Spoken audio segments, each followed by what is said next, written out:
What do you estimate the U.S. response would be? Look, I argue in the book that this is really, really vital for U.S. interests, and let me explain why. So, China, I believe, is a major threat. We talked about how we're in a new Cold War, and the key to making sure that this Cold War stays cold is to keep China contained. And right now, they're geographically contained because when they look out at the world, and this is why Taiwan is so important to them, not just because of the history and destiny piece, but their geography is really terrible. Because if they look out to their east, what do they see? They see the Korean Peninsula, half of which is South Korea, 28,000 American troops there, radar installations, air bases, naval bases. Further down, you have the Japanese islands, headquarters of the Seventh Fleet, Marines in Okinawa, the really growing and quite good capabilities of the Japanese self-defense forces as well. And then in the center of that first island chain, facing much of China, is this island of Taiwan, viewed as an outpost of U.S. power. And then closing down the arc, the Philippines, where once again, for the first time in 32 years, American forces are getting access to the Filipino military bases. So if you're China, you see yourself completely contained by American allies and American bases, right? Not what you want to see if you think that you're going to be the world's greatest superpower, which is Yeah. their objective. And it's their stated objective because they think that they are deserve to be the world's preeminent power, which they had been for much of human history. For much of human history, China was the richest country, most populous country, most powerful country. And it's only since the advent of the Industrial Revolution that they lost that place first to Europe and now to America. So they see this as just getting back into their rightful place in the world, being the number one power. Well, you can't do that if you're completely surrounded. And if you trade with the world, both your imports, and they import a lot of energy, a lot of food, goes through the choke points, the naval choke points that can be controlled by U.S. Navy.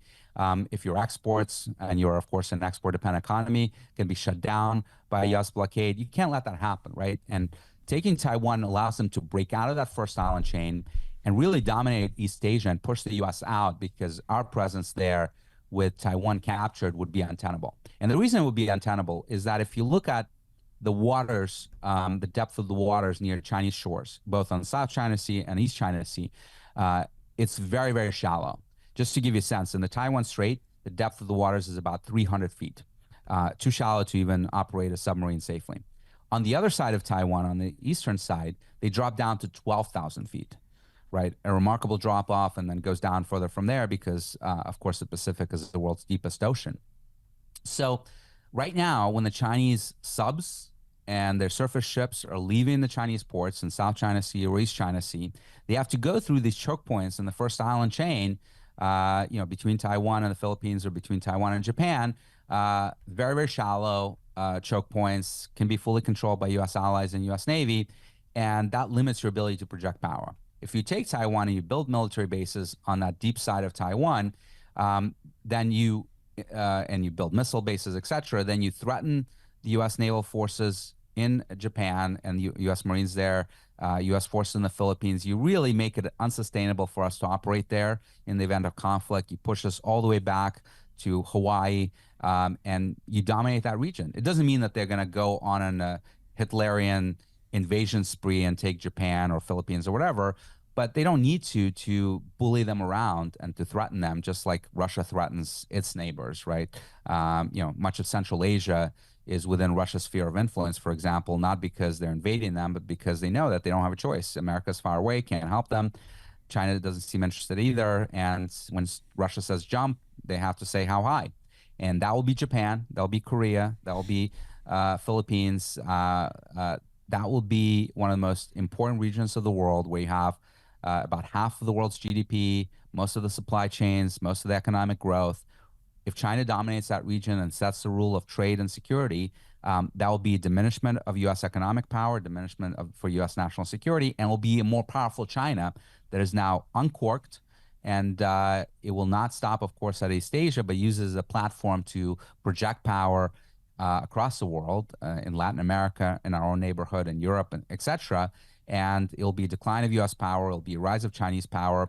And traditionally, when that's happened, whether it's Germany or Japan in the 1940s or 1914, you inevitably have conflict, right? And a more powerful China is a much dire threat to the United States from a conflict perspective over time as well. So this Taiwan is really that key battleground that if you prevent them, deter them ideally from taking it, then you can keep them contained and you allow their economy to stagnate on its own. They've already hit middle income trap. Their growth rates are about the same as ours, 3-4%. Their economy is 25% smaller. So at that rate, they will never catch up with us. Contained geographically, the decoupling that's occurring, at least partial decoupling, and the demographics collapse that they are going to go through in the rest of the century, that is just absolutely staggering, right? They have about 1.4 billion people today. Conservative projections are that they'll have about 550 million by the end of the century, and much of that will be older population, right? So not a great trajectory at all. If you can keep them contained, if you can keep them from dominating East Asia and expanding their resources, economic resources, by setting the rules of trade in that region. And that's how you ultimately win the Cold War.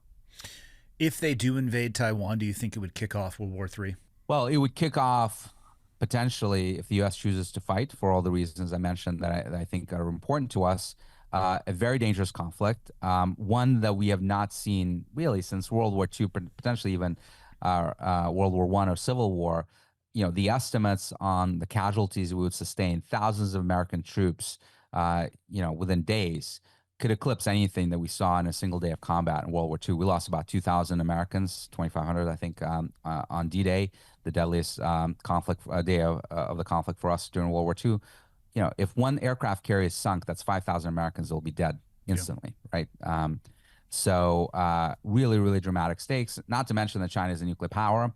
And in any conflict with China, there'll be a discussion, at least, because the military will really want to strike Chinese air bases to prevent the threat of Chinese fighter jets and bombers from targeting our naval assets.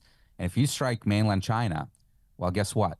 They're going to try to strike us, our mainland. And you could have missiles, hopefully conventional missiles, flying into our ports or air bases across the United States, certainly the Western Pacific. And who knows where it goes from there. Very, very dangerous. So I don't know if it's a World War III, because I don't think that it'll play out in any part of the world. I don't think we'll be fighting China in Europe or Africa or whatever. They don't have that power projection capability, but it's going to be incredibly dangerous in East Asia. And it could spur adventurism by others. The North Koreans may decide that this is an optimal time to do something on the Korean Peninsula. Iranians may do something in the Middle East, Russia and Europe. So that is the risk. This week on Borderland, an Ironclad original, Vince talks to journalist and cartel expert Chris Dolby about the Jalisco New Generation Cartel. The CJNG are the most sophisticated, consistent, and systematic extortionists in the Mexican criminal landscape. The state of Jalisco is a famous ranching state, right? There's a lot of cattle there. Not only did ranchers have to pay a fee per head of cattle that they were selling, but the CJNG, because they control the local government or because they access state databases, they know, if you're a farmer, how many states of cattle do you own, how much land do you have, how much profits did you bring in last year, how many taxes did you pay.